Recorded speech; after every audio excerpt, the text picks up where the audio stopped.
Assalamualaikum warahmatullahi wabarakatuh. Kisah ini berawal saat Jojo dan adiknya merantau ke kota Medan sekitar tahun 2013. Layaknya orang-orang yang merantau, dia tinggal di kota tersebut untuk melanjutkan studinya alias kuliah. Pada saat itu dia dan adiknya selalu memilih tinggal di kos yang sama. Tentu hal tersebut agar memudahkan mereka sebagai kakak adik yang tinggal di perantauan. Urusan bayar sewa kontrakan atau kos adalah tanggung jawab orang tua mereka. Tetapi selama kuliah, Jojo juga sambil mencari penghasilan sendiri untuk menambah uang jajannya. Dia aktif sebagai singer di salah satu kafe di Medan. Pada mulanya Jojo dan adiknya tidak ada masalah dengan kos yang mereka tempati. Tetapi suatu hari ibu kos meminta dia dan adiknya untuk meninggalkan kos. Alasannya bukan karena melakukan kesalahan maupun telat bayar. Tetapi saat itu, sang anak ibu kos rencana akan pulang dan tinggal menetap di rumah orang tuanya lagi. Kamar kos Jojo dan adiknya memang milik anak sang ibu kos.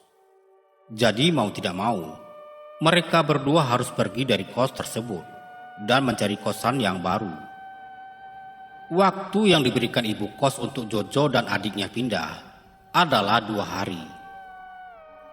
Saat itu Jojo benar-benar bingung kemana dia dan adiknya pindah. Sebab saat itu banyak kos yang tidak menerima lagi anak kos karena kamar penuh. Dia dan adiknya sampai meminta tolong teman-teman mereka untuk mencarikan kosan yang kosong. Kos yang dicari memang diutamakan ada di tengah-tengah kota agar memudahkan urusan mereka berdua. Selama 2 hari Jojo dan adiknya berkeliling mencari kesana kemari kosan yang kosong, sekaligus bisa untuk ditinggali 2 orang. Hari pertama Jojo mencari kosan tidak membuahkan hasil. Kemudian di hari kedua, akhirnya salah satu teman Jojo menghubunginya dan memberitahu bahwa ada kosan kosong di tengah kota. Tanpa banyak berpikir dan basa-basi, Jojo dan adiknya langsung datang ke lokasi yang diberitahu temannya. Ternyata bangunan kos yang disarankan temannya letaknya strategis, ada di tengah kota. Entah beruntung atau apa, di kosan itu memang tertera kamar kosong. Jojo dan adiknya sempat berpikir, apakah mereka akan memilih kos tersebut atau tidak. Sebab dari bangunannya tampak kurang nyaman, yang mana cat dinding banyak terkelupas dan halamannya tumbuh rumput-rumput liar menjulang tinggi. Tetapi di sisi lain, mereka berdua harus segera pindah karena sudah diberi kesempatan terakhir di hari kedua. Jojo dan adiknya masuk ke dalam kos berpagar tersebut. Saat masuk, ternyata ada 2 orang perempuan, penghuni kos kakak beradik. Di sanalah Jojo mulai bertanya-tanya tentang kos pada 2 orang perempuan, penghuni kos tersebut. Rupanya 2 orang perempuan itu baru tinggal di kosan itu sejak 5 bulan yang lalu. Dan mereka tinggal berdua satu kamar. Karena kosan tersebut memang boleh ditempati bersama layaknya kontrakan. Dan kosan tersebut bebas alias boleh laki-laki maupun perempuan. Kalau kalian minat, bisa hubungi nomor pemilik kosnya, ujar salah satu perempuan penghuni kos, sembari menunjukkan nomor pemilik kos yang terpajang di depan kos. Jojo dan adiknya yang sudah terdesak harus pindah, akhirnya memutuskan segera menghubungi pemilik kos yang mereka datangi. Setelah menghubungi dan terjadi deal, barulah mereka pindah. Jojo dan adiknya mulai mengangkut barang-barang dari kos lama ke kosan yang baru. Untungnya barang-barang mereka tidak terlalu banyak, sehingga cukup mereka berdua bisa mengangkut tanpa bantuan teman ataupun orang lain. Kos mereka yang baru terbilang unik, sebab lokasinya ada di tengah kota, yang mana untuk menemukan kos tersebut tidaklah sulit. Cukup mencari lokasi mall elektronik, maka persis di seberang adalah kosan mereka. Selain lokasi kos yang mudah dicari, tata letak rumah kos juga tidak biasa. Dari luar akan tampak rumah berpagar. Kemudian saat masuk, akan ada ruang tengah tempat berkumpul, terdapat televisi. Dan setelah ruangan kumpul, barulah pintu-pintu ruangan yang terdiri dari 4 pintu kamar dan 1 pintu dapur. Kamar yang paling depan adalah milik tuan kos. Kamar kedua dibiarkan kosong. Kamar ketiga diisi oleh 2 perempuan kakak beradik, dan kamar keempat diisi oleh Jojo dan adiknya. Saat Jojo pertama kali pindah ke kosan itu, dia amat terheran-heran dengan letak toilet yang terpisah dengan rumah, yang mana posisi toilet ada di samping bangunan kos. Di samping toilet ada tanah lapang yang memang dikosongkan karena telah dibeli oleh suatu perusahaan. Bulan pertama Jojo tinggal di kosan itu terasa normal. Hanya saja dia dan adiknya sama-sama merasa risih dengan keadaan kos yang tidak dirawat oleh pemiliknya. Rumput-rumput liar yang menjulang tinggi tidak ditebas. Dinding cat rumah yang terkelupas tidak dicat ulang. Entah mengapa pemilik kosan tidak ada mengunjungi kosannya, selain memberikan kunci ketika Jojo pertama kali datang. Seolah-olah pemilik kosan tidak terlalu mempedulikan kosannya sendiri. Sebenarnya Jojo dan adiknya sangat tidak terbiasa dengan pekarangan kos mereka yang penuh dengan rumput liar. Tetapi mereka mencoba membiasakan hal itu, seolah-olah tidak ada masalah. Karena mereka pikir tetangga kosan mereka tidak mempersalahkan hal tersebut. Jojo dan adiknya tidak terlalu banyak melakukan interaksi dengan 2 perempuan di kosan itu, sebab mereka tentu menjaga batasan. Terlebih mereka tidak ada hubungan apapun. Selain faktor itu, mereka semua memang jarang bertemu di kos. Kakak beradik perempuan sama-sama sibuk di luar. Sang kakak adalah dokter, dan adiknya adalah seorang perawat. Jojo dan adiknya adalah pelajar, dan Jojo sering ambil job di kafe, hingga pulang pun dini hari. Lebih dari sebulan kemudian, hubungan interaksi Jojo dan tetangga kosnya mulai akrab, walau mereka masih tidak pernah ngobrol lama. Namun berjalannya waktu, mulai ada kejadian-kejadian aneh di kosan tersebut. Suatu ketika tetangga kos Jojo, yakni si dokter, menyapa Jojo sebelum dia berangkat kerja. "Hei Jo, malam tadi saya lihat kamu ada di dapur." Celetuk tetangga Jojo memulai obrolan. Jojo bukannya menanggapi dengan ekspresi antusias. Dia malah menunjukkan wajah bingung. "Saya di dapur?" tanya balik Jojo. Tetangganya malah balik bingung karena respon Jojo. Namun kemudian tetangganya langsung menjawab sendiri kebingungannya. Dia pikir Jojo menjawab demikian karena bercanda. "Apa saya halusinasi ya?" ujar tetangganya dengan ekspresi bercanda. Jojo belum membantah, namun tetangganya malah langsung membalas demikian. Dia makin bingung karena si tetangga pikir mungkin dia bercanda. "Saya tidak tahu, tetapi tadi malam saya tidak ada ke dapur," balas Jojo dengan wajah serius. "Oh begitu, padahal saya yakin itu kamu Jo, bahkan kita ngobrol tadi malam," ucap tetangganya yang mulai tidak yakin bahwa Jojo sedang bercanda. "Tapi saya benar-benar tidak ke dapur," jawab Jojo meyakinkan. Tetangganya mulai merinding. Pikirannya telah mengarah pada hal mistis. Ya sudah, mungkin saya halu, tepis tetangganya. Kemudian tetangganya permisi pergi. Jojo hanya terdiam sambil memikirkan ucapan si tetangga karena melihat dia di dapur tadi malam. Siapa yang dia lihat? Apa jangan-jangan penampakan menyerupai aku ya? Pikir Jojo. Selama hampir 2 bulan Jojo tinggal di kosan tersebut, belum ada menemui hal-hal aneh berbau mistis. Sekalipun memang nuansa kosnya terkadang terasa mengerikan karena sunyi. Apalagi pekarangan kos yang lebat dengan tumbuhan liar menambah suasana kesunyian kos ketika jam-jam dini hari. Di hari berikutnya, ada kejadian aneh. Tetangga Jojo, yakni adik dari dokter, tampak tengah melamun di ruangan depan, tempat kumpul. Awalnya Jojo yang melihat itu, mengira tetangganya tersebut hendak menonton televisi. Jojo hendak menyapa, tetapi dia ragu. Dia menganggap mungkin tetangganya memang hanya hendak melamun di sana.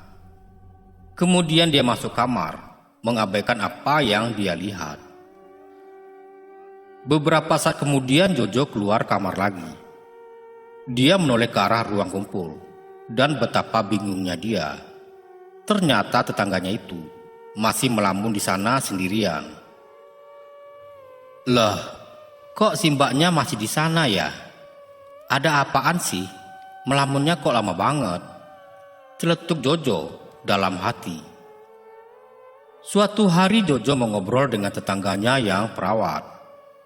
Di sana dia mengungkit tentang kejadian malam-malam sebelumnya, bahwa dia melihat tetangganya itu tengah melamun di ruangan kumpul. Saat itu rupanya si tetangga tidak sadar apa yang terjadi padanya. Si tetangga tidak merasa sedang melamun di sana. Jojo menjadi bingung dengan respon tetangganya tersebut. Dia yakin bahwa tetangganya tidak berbohong, dilihat dari ekspresi yang jujur. Bahkan menurut pengakuan si tetangga, dia juga kadang-kala melihat Jojo dan yang lainnya melamun di ruangan tersebut. Jojo terkejut. Dia tidak merasa selama ini ada melamun demikian. Di sana dia dan tetangganya mulai sama-sama kebingungan dan bertanya-tanya.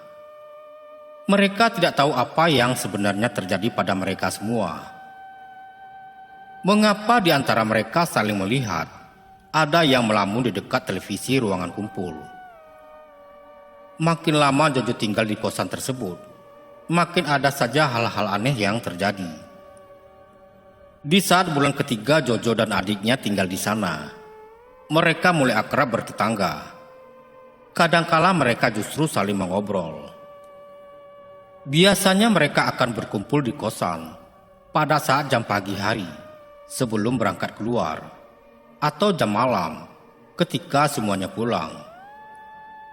Suatu ketika saat jam dini hari, ada suara yang teramat berisik, membangunkan Jojo dan adiknya. Suara tersebut terdengar seperti si tetangga sebelah. Tentu Jojo yakin hal tersebut, karena malam hari mereka semua pasti ada di kos. Sadar ada suara aneh tersebut, Jojo dan adiknya keluar untuk mengecek. Rupanya sudah ada dokter alias kakak si adik tetangga, seperti meminta tolong. Rupanya adik sang dokter tersebut tengah kerasukan. Di sana Jojo yang mengantuk langsung siaga. Mereka bertiga berupaya menyadarkan teman mereka yang tengah mengamuk. Jojo dan yang lainnya sebenarnya tidak punya pengetahuan cara menyadarkan orang dari kerasukan. Lalu mereka memegang teman mereka yang tengah kerasukan di ruangan kumpul. Jojo, adik dan kakak si perawat, bekerja sama berupaya membantu teman mereka yang kerasukan agar tenang. Saat kerasukan, si perawat berteriak-teriak amat histeris. Tentu saja karena dia ada di luar kendali dirinya. Di antara rasa bingung dan takut, Jojo terus kumat-kamit, membaca doa dan memijat-mijat telapak tangan temannya yang kerasukan. Setelah perjuangan itu, akhirnya si perawat mulai tenang dan sadarkan diri. Di sana mereka semua mencoba saling menenangkan dan memberi ucapan positif. Mereka tidak mau membuat kepikiran hal-hal aneh karena kejadian itu. Sehingga mereka berempat berpikir kejadian tersebut karena faktor kelelahan. Suatu malam Jojo baru pulang dari kafe. Di waktu-waktu tertentu, dia memang akan pulang pada pukul dini hari karena mengambil job sebagai singer di kafe. Saat itu waktu menunjukkan pukul 1 dini hari. Sehabis menutup pagar dan memarkirkan motornya, dia buru-buru hendak ke toilet. Mungkin karena dinginnya malam, membuat dia kebelet hendak buang air kecil. Sebenarnya toilet yang terpisah dengan rumah agak merepotkan bagi Jojo. Sebab mau tidak mau, dia harus melawan rasa malas, berjalan ke samping rumah hanya untuk buang hajat. Kondisi toilet di kos Jojo seperti pada zaman dahulu. Entah mengapa toilet tersebut dibangun tidak satu dengan rumah, dan bahkan sebagian dinding atasnya hanya tertutup dengan jaring besi. Jadi setiap dia buang hajat di toilet itu, bisa melihat suasana langit di luar dari balik celah-celah jaring. Saat Jojo kencing, pandangannya sempat teralihkan dengan pemandangan pohon jambu besar di samping toilet. Entah mengapa dia merasa cukup ngeri melihat pohon tersebut. Karena tidak mau merasa ngeri, dia tidak melihat-lihat ke arah luar lagi. Tiba-tiba dari sudut matanya, dia seolah-olah merasa ada sesuatu tengah berayun-ayun di pohon jambu. Karena penasaran, dia menoleh ke arah pohon secara perlahan. Saat ditengok, ternyata ada sepasang kaki tampak tua keriput berayun-ayun di sana. Semakin ke atas Jojo lihat, mulai tampak kaki di atas pohon, mengenakan pakaian kain putih lusuh yang amat kotor, seperti kena tanah. Semakin Jojo tengok lagi, tampak sosok di atas pohon berambut hitam panjang. Dan saat dia melihat keseluruhan wujud sosok berayun-ayun di atas pohon, rupanya sosok tersebut berwajah sangat tua, dengan mata merah yang mengerikan. Sosok itu menatap Jojo, sembari memainkan rambutnya yang panjang. Di atas pohon dia bersenandung, terdengar seperti menangis dan bernyanyi. Di sana bulu kuduk Jojo berdiri, badannya menjadi keringatan karena ketakutan, bahkan badannya mulai lemah. Hendak teriak pun rasanya tidak sanggup. Tanpa ingat membasuh selepas kencing, Jojo langsung lari sekuat tenaga keluar dari toilet. Dia hampir terjatuh saat lari karena sosok kuntilanak yang dia lihat mengejarnya. Untungnya sekarang Jojo berhasil masuk ke kamar. Dengan nafas tersengal-sengal dan perasaan merinding belum hilang, dia menghampiri adiknya yang tengah telungkup sambil menutup wajah dengan selimut. Jojo memanggil-manggil, mencoba membangunkan adiknya yang dia pikir tengah tidur. Dek, bangun. Jojo mencoba membangunkan adiknya dengan terburu-buru. Sang adik langsung membuka selimut. Dia langsung menyuruh kakaknya untuk tenang. "Sst, kuntilanak kan?" ucap adiknya berbisik. Ternyata adik Jojo sudah tahu apa yang membuat dia takut. Apa yang dilihat Jojo sudah diketahui adiknya. "Iya dek, lagi dikejar sama kuntilanak. Dia ada di luar," ujar Jojo yang sama-sama berbisik. Adik Jojo tampaknya takut, namun dia ternyata sudah sering melihat penampakan kuntilanak di kosan tersebut. Namun adiknya belum pernah menceritakan pada Jojo karena tidak mau membuat kakaknya takut. Jojo yakin kuntilanak yang mengejarnya masih ada di luar karena dia dan adiknya masih merasakan rasa teror. Tampaknya kuntilanak tersebut mengitari kamar mereka dari luar. Saat makhluk gaib itu berlalu lalang melewati kamar mereka, terasa seperti angin halus, tetapi kencang dan membuat lampu sejenak berkedip. Di situasi teror tersebut, Jojo dan adiknya benar-benar merasa cemas dan merinding. Sosok kuntilanak yang bolak-balik mengitari kamar mereka kali ini mulai mengeluarkan suara. Untuk pertama kalinya, Jojo tahu suara asli kuntilanak, bukan seperti yang di film-film horor. Suara kuntilanak aslinya ternyata seperti suara monyet. Sosok gaib tersebut cekikikan, membuat kakak beradik di dalam kamar makin merinding.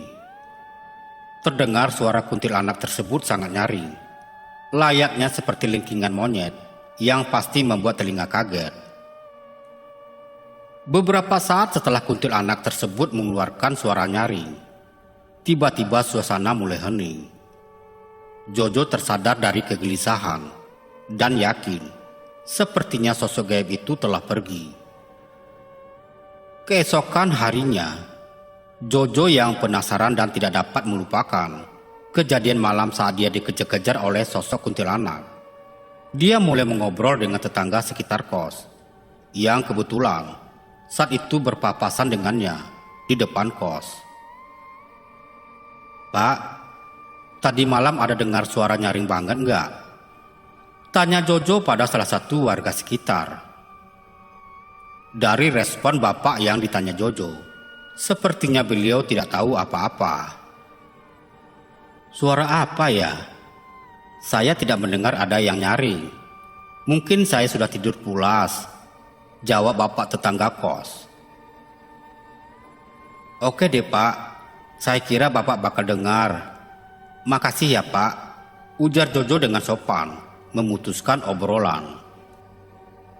Jojo dan adiknya mulai ngobrol dengan tetangga kamar mereka. Mereka berdua sangat penasaran apakah dokter dan perawat juga mendengar suara kuntilanak yang nyaring tadi malam. Ternyata jawaban dari dua perempuan kakak beradik itu tidak ada yang sadar dengan suara dari kuntilanak yang gentayangan di kos mereka. Tetapi ada hal yang mengejutkan Jojo dan adiknya.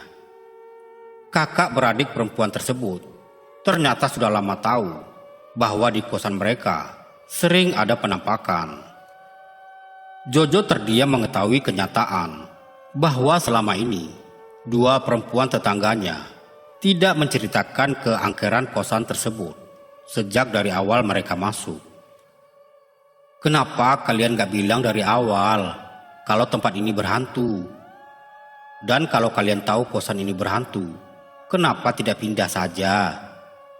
celetuk Jojo dengan nada setengah kecewa pada dua perempuan kakak beradik itu.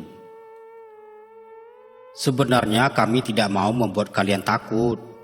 Dan jujur saja, kami butuh teman tetangga kos. Kami tidak dapat pindah karena kami sudah terlanjur bayar kontrakan 1 tahun," jawab si dokter, tetangga kamar Jojo. Suatu pagi seperti biasa, bila Jojo melihat tetangga, dia akan menyapa atau bahkan mengobrol. Hari itu dia dengan semangat menyapa seorang ibu-ibu yang merupakan tetangga yang rumahnya sangat dekat dengan kos. Kemudian secara alami, Jojo dan ibu tetangga mulai mengobrol. Saat itulah Jojo mulai membahas dan menanyakan perihal kos yang dia tempati pada ibu tetangga. "Bu, tahu cerita tentang kos saya enggak?" tanya Jojo dalam obrolannya bersama ibu tetangga.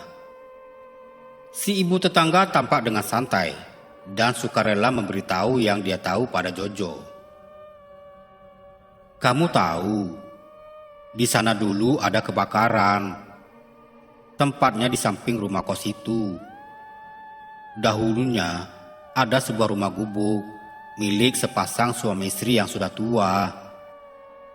Tapi suatu hari, rumah sepasang suami istri itu terbakar beserta mereka di dalamnya. Cerita si ibu tetangga pada Jojo. Mendengar cerita itu, Jojo malah terharu sedih karena membayangkan betapa tragisnya yang dialami sepasang kekasih tua itu. "Bu, apa ada cerita tentang rumah kos saya? Soalnya saya rasa ada yang aneh dengan keadaan rumahnya," tanya Jojo berharap mendapat jawaban. Si ibu mulai bercerita kembali dengan senang hati. Dia menceritakan kisah yang belum diketahui oleh Jojo. Jojo terkejut dan merinding mendengarkan kisah yang diceritakan tetangga kosannya itu. Jojo yang sudah lama resah tinggal di kosan tersebut, akhirnya angkat suara dan menemui pemilik kos tersebut. "Pak, kenapa Bapak nggak mau cerita apapun tentang kosan Bapak?" ujar Jojo pada pemilik kos. Pemilik kos cukup terkejut karena sekarang Jojo tahu cerita tentang kosannya yang dia rahasiakan selama ini. "Iya, maafkan saya ya. Memang dahulu kamar kamu itu bekas kamar mayat anak saya. Apa kamu diteror? Tolong rahasiakan hal ini ya," ujar si pemilik kos. Jojo masih sedikit kecewa karena dia tidak diceritakan sejak awal. Dia mengerti penyebab dia sering diteror di kamar bekas mayat anak pemilik kos. Mungkin agar Jojo tidak betah dan keluar dari kamarnya. "Kalau begitu saya permisi izin, tidak melanjutkan kos di sini lagi, Pak," ujar Jojo yang sudah sangat yakin dan tidak tahan lagi ngekos di sana. Akhirnya Jojo sudah keluar dan menempati kos yang baru. Sementara itu, nasib perempuan kakak beradik yang masih menempati kos angker itu menunggu habis kontrakan sewa mereka. Assalamualaikum warahmatullahi wabarakatuh.